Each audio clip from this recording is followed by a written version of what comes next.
Ces lieux est pour nous important, donc ces lieux, la gare de Saint-Denis et la place de la gare de Saint-Denis où nous sommes, est pour nous important à l'échelle locale, car il est au centre d'un bassin de vie très dense, mais aussi de nouvelles transformations urbaines, de nouvelles transformations liées au transport collectif, liées au transport à la fois à la grande vitesse et à la vitesse plus lente qui est celle du piéton, de la bicyclette ou du mouvement sur l'eau, des canaux et sur la Seine. Il est important pour nous de questionner ces lieux dans sa relation à l'environnement proche, mais aussi dans une échelle plus territoriale, plus métropolitaine. Et ça implique de comprendre le nouveau rôle de ces gares dans les réseaux métropolitains. La question qu'on se pose, c'est comment passer d'un projet plutôt fonctionnel, plutôt lié aux techniques de construction, plutôt lié à un programme défini ou prédéfini.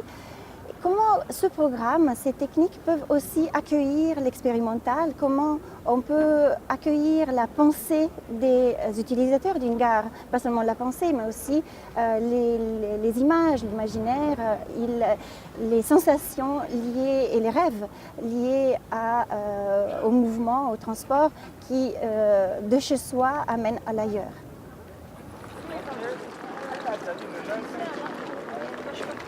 Donc le titre du projet, c'est Partout chez soi dans la métropole. L'idée, c'était de transformer en fait la gare de Saint-Denis Centre et sa place en un lieu familier, comme un appartement, comme un boudoir urbain, sur lequel en fait on va installer plusieurs dispositifs qui vont permettre d'écouter les habitants, les gens du quartier, les passants, les voyageurs. Donc transformer le regard qu'on peut avoir sur l'espace de la gare. Cet espace va être transformé par des artistes, par aussi la venue d'un certain nombre d'associations qui vont fabriquer du mobilier, qui vont en fait réaliser un arbre à vœux où donc les gens pourront écrire leurs vœux de transformation sur ce site. C'est une façon en fait de recueillir un peu la vie des gens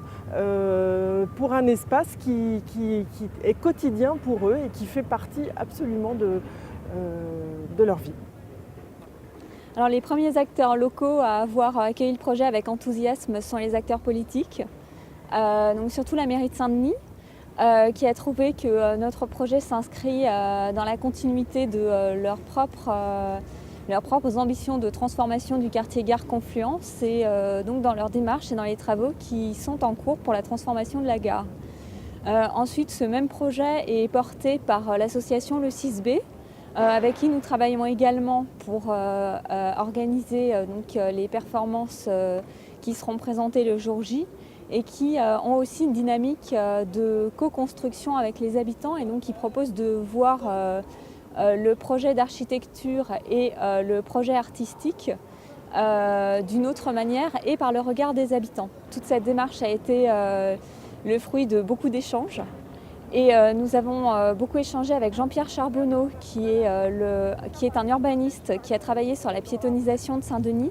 et qui lui-même travaille beaucoup sur le projet participatif. Donc ça nous a permis d'enrichir la démarche parce qu'avant d'être un événement, ça reste une démarche.